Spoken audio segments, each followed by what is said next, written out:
question-filled rundown show for you today. You'll see 3 questions on the sidebar on my left. My right, my left does not matter. I still can't figure it out either. But we're going to jump right into it because Team USA basketball is continuing to dominate the Olympics. This is not news. This was pretty much what we expected from the get-go, given the status and the team, and basically the best NBA players come from the United States. However, no disrespect to teams right now like Brazil, Australia, and Serbia, Lithuania. All those teams actually been playing very, very well. We'll see what happens when we get to those later stages of those games, though. But the big question, Complex ran this one alongside a couple other sources, right?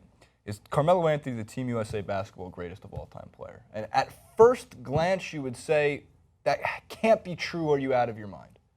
Let's look at some numbers, and then let's come to a conclusion. For one, Francis, Team USA basketball has never had a 3-time gold medalist. Melo likely, if they finish the job this year, to become the first ever Team USA basketball 3-time gold medalist. And I know what you're saying. I know what everyone's going to say immediately.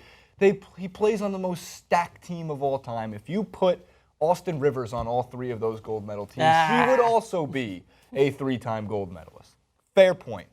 Well, Carmelo Anthony's also going to be the career record holder for most points scored internationally for Team USA in the Olympics when he passes LeBron James and David Robinson. Likely in the next game, he's about 11, 12 points shy. He just passed MJ. And I know what you're going to say to that one, too. Longevity. It's just because he's played so many games. I'm going to read you a quote from Complex. This is not to denigrate Anthony's NBA game, which is stellar, but it's like the international court and its scaled-down three-point line is more suited to the way Anthony already plays. He still plays both the 3 and the 4 and is more effective at both. His shooting opens up his drives, and there's not many post players who can't overpower. He's too big for guards to check, too quick for bigs to stay in front of. Anthony can even come off the bench, as he did for every game in 2012, and still finish second on the team in shot attempts. He gets to the line less, shoots threes more. It's all there for the taking, and he takes it. Francis. I think that it's an easy option to discard this because it's what we've been trained to do when it comes to Carmelo Anthony. On the NBA level, we understand that he has been a phenomenal talent, has yet add the accolades to his potential and to what he can do in the game. Going to the Knicks, I know many of people, specifically you, Jason, thought that this was the coming of a new age. We were going to be delivered back to championships because this guy is a phenomenal talent, phenomenal scorer. But I don't want to discard his legacy at USA basketball. The same goes for every player that plays for the USA men's national team. It's not like Carmelo Anthony is the only one given the opportunity to thrive in that environment. It's not his fault that the three-point line is closer. He takes advantage of it. There's other players that have the opportunity to take advantage of it, specifically this year when some of the lesser known names have dropped out. Steph Curry, LeBron James, Russell Westbrook, Chris Paul. And I think that Carmelo Anthony's taken it on his own, that he is now the father figure of that team. He's more the seasoned NBA player. And I think that I have to give credit to him. And he is never one to be asked twice to take a shot. And that has been one of the benefits of his career. He's made some of the most unimaginable shots, and he's one of the hardest to guard. And he is obviously going to utilize his size in comparison to those that are going to guard them. And I just can't sit here and rag on a guy that just takes advantage of the environment that he's in. Again, it's not his fault that some of the bigger names aren't participating in the Rio Olympics. He's actually now got more of an important role than what he would have had done before. Right. I think you make all very, very valid points. Valid, sound, good, solid. Cheers. So, the big conclusion that I kind of came to and why you can consider Carmelo Anthony the greatest Team USA player of all time, and I know the assist numbers are very low. He's not a passer, he's a scorer. So if you want to just write him off as the greatest scorer in Olympics history, well, he's got every number to prove that. So that's fair.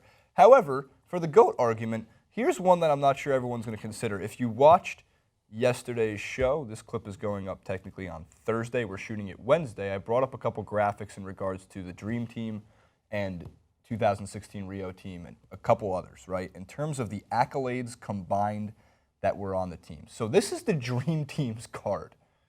That's the amount combined NBA titles, NBA MVPs, and all-star appearances. And of course, the result. Can you imagine if it was that and it's just like silver? No, that's the result. Now go to the 2016 Rio team, right? The result's a question mark as of right now. So just from the accolades alone and the type of players that Melo has played with, at least this year, in 2012 is the same thing, and in 2008 the same thing. It was not as stacked as any of the guys who played with the Dream Team. So one argument you can make for why Carmelo Anthony is the greatest Team USA player is because while he did have LeBron James and Kevin Durant on his team, he never had the full circumference of Michael Jordan, Charles Barkley, Larry, but the best of the Magic Johnson, the best of the best around him at all times. They all obviously went on and still won gold. So does the end result, it's one of those arguments where I usually am on the side of the end justifies the means. Well, in this kind of case, I'm actually not.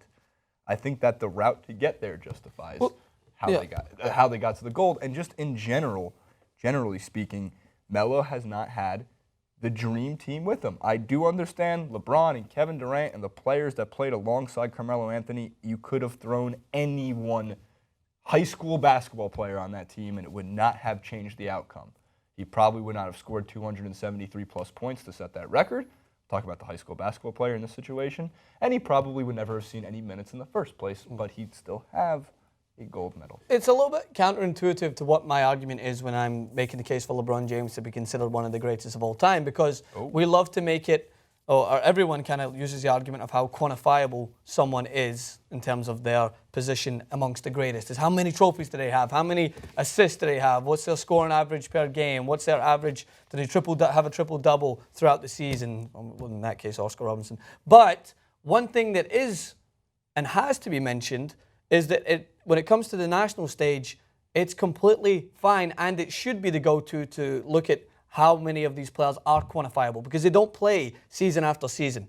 They play very rarely for the national team. So all you can kind of rely on is the quantifiable statistics. They don't get the ability to watch a LeBron James play 30, 40 games in a season for the USA men's national team, and then you could make the argument, yeah, Carmelo Anthony might have more points, but look at what LeBron's done for that team. Look where he's taken them in that time. Whereas when it comes to the national stage, they rarely get the opportunity. They have the FIBA World Cup, and then they have the Olympics. And when you look at Carmelo Anthony's statistics, he shows up big in those major tournaments. He shows up big continuously for the men's national team, and it has to be quantifiable because there's no other way to really measure it. You can't see how they're performing throughout a season because there's no season there to perform. So I think it's fairly normal to measure up his statistics and use that as the reason for why he is one of the best, if not the best, for the USA men's G.O.A.T in the booth.